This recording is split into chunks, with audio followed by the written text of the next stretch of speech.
বিসমিল্লাহির রহমানির রহিম।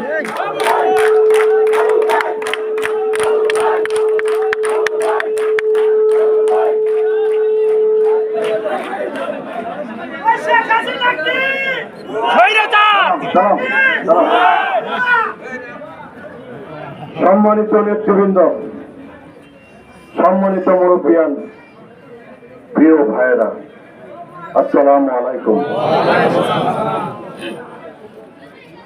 আল্লাহ পাকের দরবারে আমরা শুকরিয়া আদায় করি যে আল্লাহ পাক শেষ পর্যন্ত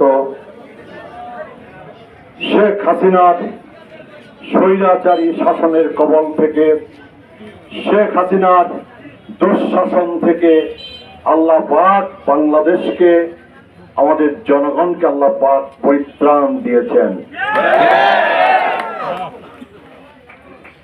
আল্লাহ পাকের কি ফয়সালা! শেখ হাসিনা মনে করেছিলেন বাংলাদেশ হচ্ছে তার বাপ দাদার তালুক। শেখ হাসিনার কখনো পতন হয় না।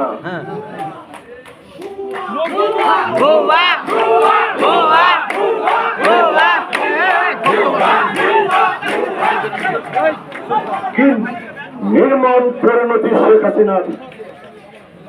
গত 5 তারিখ বিমান বাহিনীর হেলিকপ্টারে চড়ে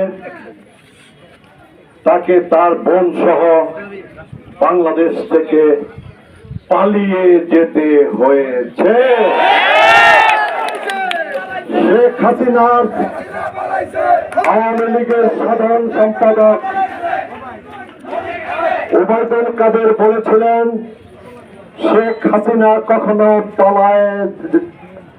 পালায়ে যাবে না, বলেছিলেন না? শেখ হাসিনা পালাতে পারে না বলেছিলেন।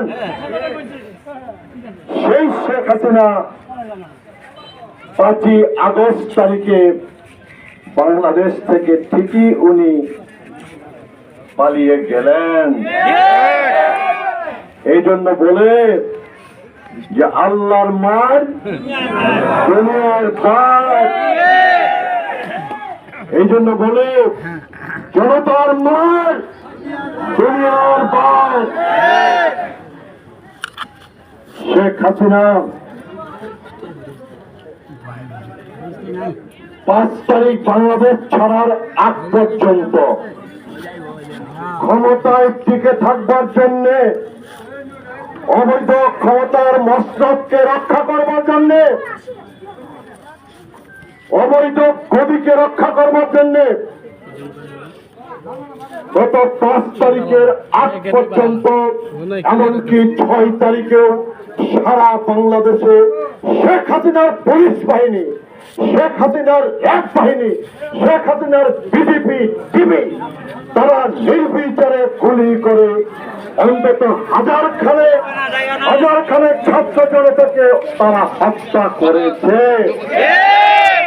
এত রক্তপাত, এত মৃত্যু, এত লাশ বাংলাদেশের মানুষ আমরা 71-এর পরে আর কখনই দেখি নাই। বাংলাদেশের এমন কোন উপজেলা পাওয়া যাবে না যেই উপজেলাতে শেখ হাসিনার আইন শৃঙ্খলা রক্ষাকারী বাহিনীর গুলিতে মৃত্যুবরণ করে লাশ না এসেছে। আমাদের মেলান্দতে, সোনপুরে, মেলান্দতে, ফুলকুচাতে আমার 2 ভাই শাহাদাতের মৃত্যুবরণ করেছে, তাদেরকে আমরা দাফন করেছি। সারা দেশে হাজার খানেক ছাত্র জনতা, সারা দেশে অন্তত